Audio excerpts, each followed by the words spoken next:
Një lëtyrë e BE-s tregon pse BE-ja është kaq e dobët.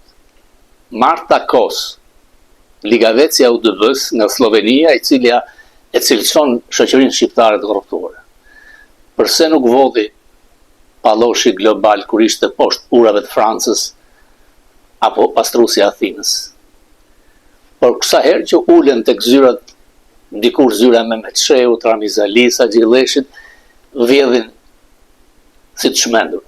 Në qoftë se do të ketë ndërlime kapitale, do të guxojnë të vjedhin. Dhe aq më tepër, Bashkimi Evropian drejtohet nga figura të korruptuara si Kos. Faktet dalin thuajse çdo ditë. Natyrisht korrupsion ka kudo. Korrupsioni ndeshkohet. Nuk e kuptoj pse është heshtur sulmi ndaj mataharrit të Athinës, edhe nga opozita shqiptare. Ai nxori SPAK, pjesë të dosjes, në ato ditë të para kur shqiptarët u habitën, janë 16.000 faqe që kanë shkuar në parlament. Opozita i ka parë. Mosvall ka pasur bashkëpunim me mataharrin e Athinës, ish pastruesen, me pastruesit si ura midis PS-s të futur tek PD-ja, çdo gjë bën maki. Ndodh.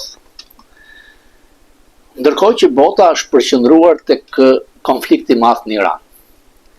Duket se Trump kërkon të jetë diktues në negociata. Irani ka bërë një kërkesë, G.D. Vance të përfaqësojë negociatat dhe jo dy ignorantë si Kushner dhe Witkoff. Por Trump që ka forcën dhe ai kërkon që të dërgojë njerëz të besuar sepse nuk beson tek Rubio, nuk beson te Vance. Natyrisht që mund të jetë dhe fitim kohe për amerikanët. Janë 2500 marinsa që janë dërguar fillimisht si grup ndëshkimor, por janë dhe 3000 forca të tjera që po shkojnë në rajon. Trump është përballë dy linjave. Linja e fortë që mos e ndërpre operacionin mbaroi punën me Iranin. Dhe tjetra, shpall fitoren si Cezari Mat dhe hik.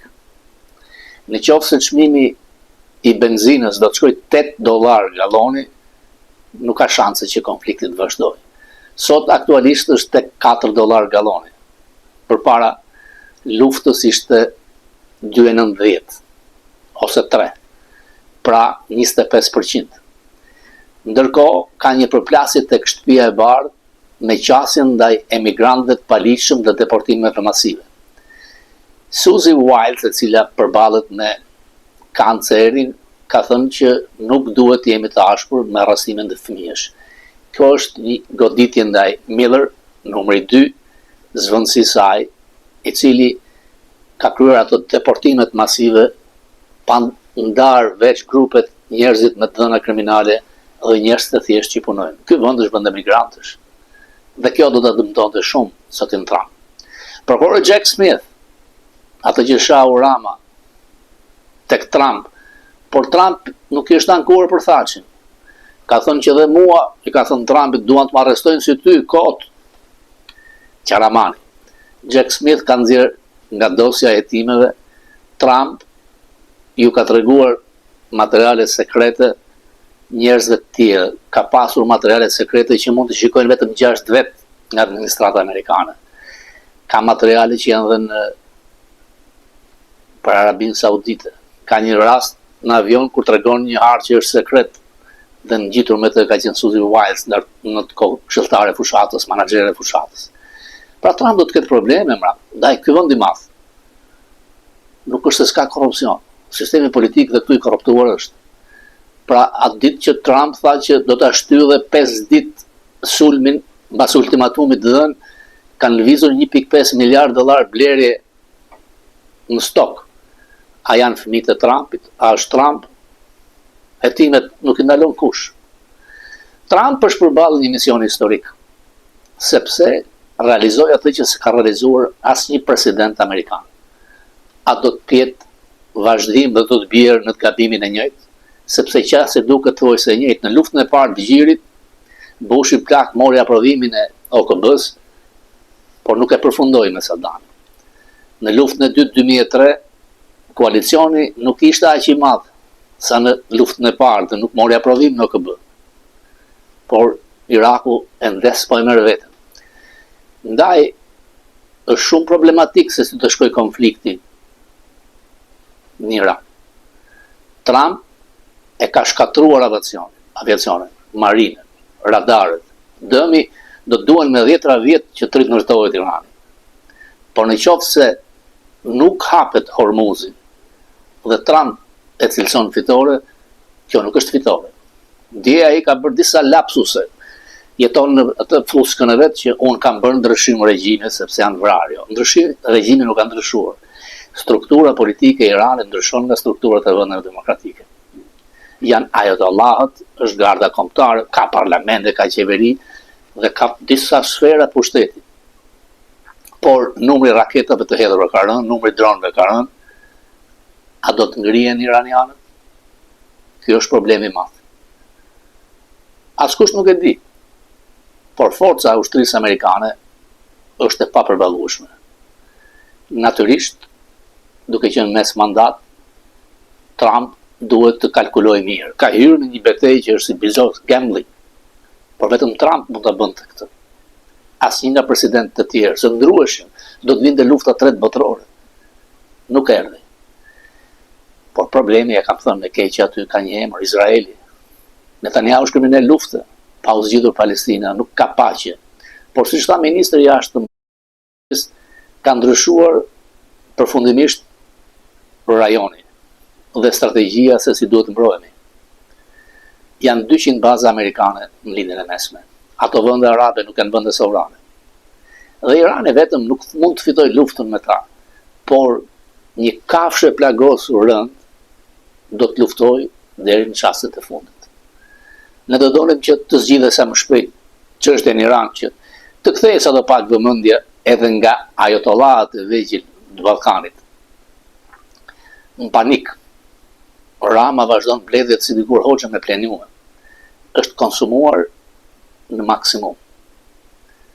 E pa kuptim nga ana tjetër në këto çaste për të caktuar se të merresh me zgjedhjet në parti. Hiq një Ramën. Vota cakton. Kush do të jetë lideri i partisë? Merrni shembullin se si funksionojnë partitë. Këtu ja kam thënë, Trump nuk është kryetari i Partisë Republikane. Obama nuk ka qenë i Partisë Demokrate. Lideri mbetet lider. Nuk ka nevojë të ketë post të partie. Megjithatë, shqiptarët e kanë treguar që as lindja as perëndim, gjithmonë unik, zgjidhni një shembull të partive të djathta, sepse nga e majta dihet, ata s'kan pasur zgjedhje kohë.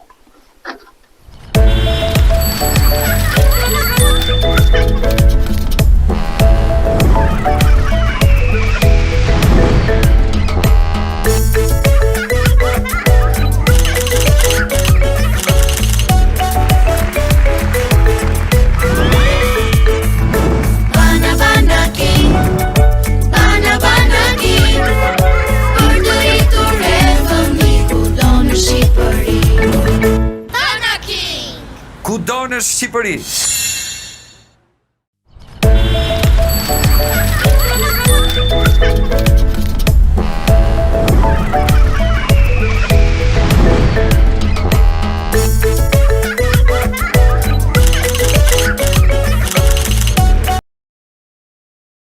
Range.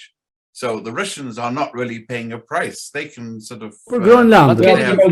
Greenland është subjekt i interesit legjitim të sigurisë kombëtare të SBA-s dhe ka qenë për një kohë gjatë.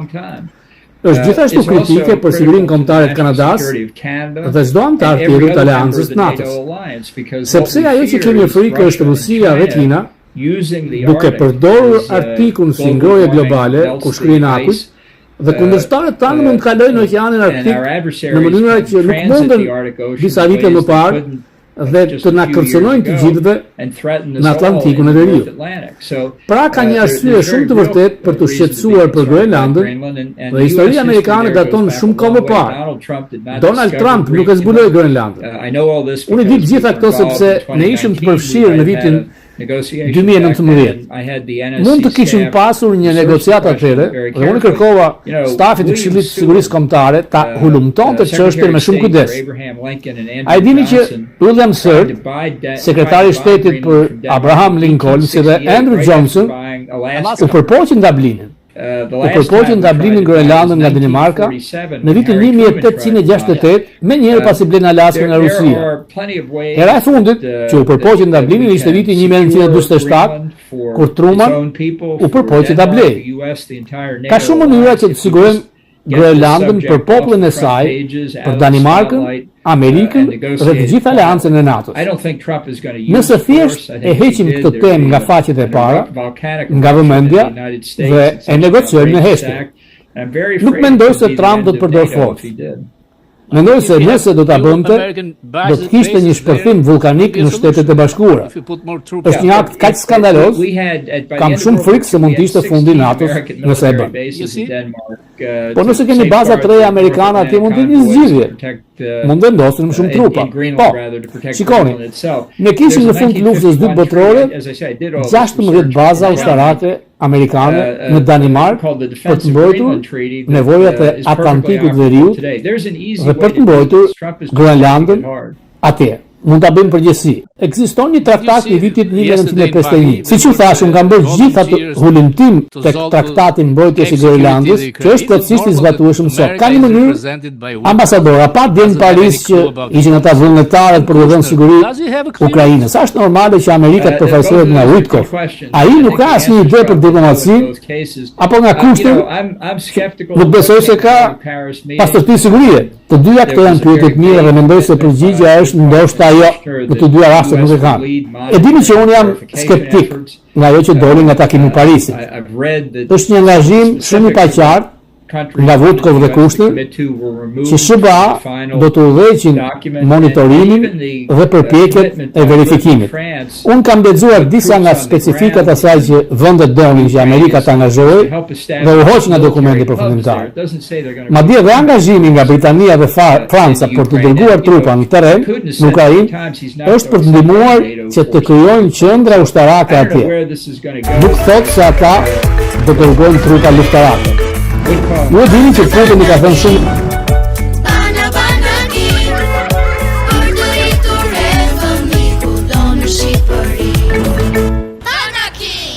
Kudo në Shqipëri.